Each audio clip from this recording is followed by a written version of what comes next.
हालत राहुल जी की हो गई है कि गाड़ी के आगे कोई नहीं, पीछे कोई नहीं। तो ऐसे हताश निराश व्यक्ति क्या करेगा? इस तरह के ही बार बार बयान देगा। जब जनता सुनने को नहीं आती, उत्तर प्रदेश जैसा बड़ा राज्य जहां नेहरू गांधी परिवार की 4-4 पीढ़ियों के लिए वोट मिलता था, सीटें जीतते थे, आज वहां पर उनकी सुनवाई नहीं, कोई पूछने नहीं आता है। एक तरह से विदाई यहां से उनकी नेहरू गांधी परिवार की हो गई है। तो हताश और निराश तो वो दिखेंगे। और दूसरा, जब वो यहाँ से हार के वायनाड चले गए थे, तो वायनाड से केरल से जाके उत्तर प्रदेश के लोगों के बारे में जो टिप्पणी की थी, उसका दर्द मुझे भी आज तक होता है। तो उत्तर प्रदेश के लोगों को कितनी पीड़ा होती होगी। सोनिया जी को कई बार जिताया, लेकिन उन्होंने भी अपने क्षेत्र की अनदेखी की। तो अब वो उत्तर प्रदेश से भी राज्यसभा की सांसद नहीं, कहीं और से जाके बने। क्या उनके सहयोगी गठबंधन दल भी उनके लिए सीट नहीं दे पाए? ये अपने आप में प्रश्नचिन्ह खड़ा करता है कि दिखावे का गठबंधन है, कुल मिला के ठगबंधन है।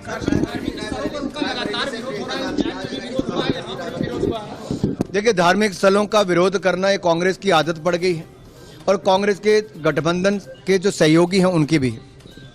कभी राम जी को अपमानित करना, कभी सनातन धर्म को कुचलने की बात करना, कभी उत्तर दक्षिण को बांटने की बात करना, कभी भारत के टुकड़े टुकड़े की सोच रखना, कभी भारत के टुकड़े टुकड़े गैंग के साथ गठबंधन कर लेना, उनको अपनी पार्टी में शामिल कर देना।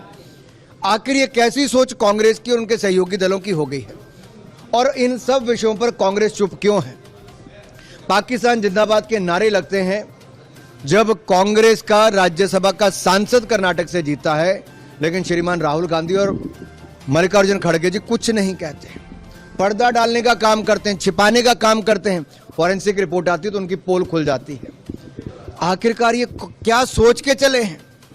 क्या सत्ता में आने के लिए देश के टुकड़े टुकड़े करने का संकल्प, एक बहुसंख्यक आबादी को अपमानित करने का, सनातन धर्म को कुचलने का, देश को बांटने का, जाति के, क्षेत्र के, धर्म के आधार पर बांटने का? ये कैसी कांग्रेस और कैसा गठबंधन है? ये अपने आप में एक बहुत बड़ा प्रश्न चिन्ह खड़ा करता है कि कांग्रेस और कितना गिरेगी। इनकी सीटें तो गिर रही हैं, लेकिन साथ ही साथ इनका अपना स्तर भी गिर रहा है। ये कभी इतनी सीटें नहीं जीत पा रहे कि इनका नेता प्रतिपक्ष भी बन पाए। और जितने गंदे और भद्दे बयान अब दे रहे हैं, अब जनता भी तय कर लेगी कि सुपड़ा साफ कांग्रेस का होगा।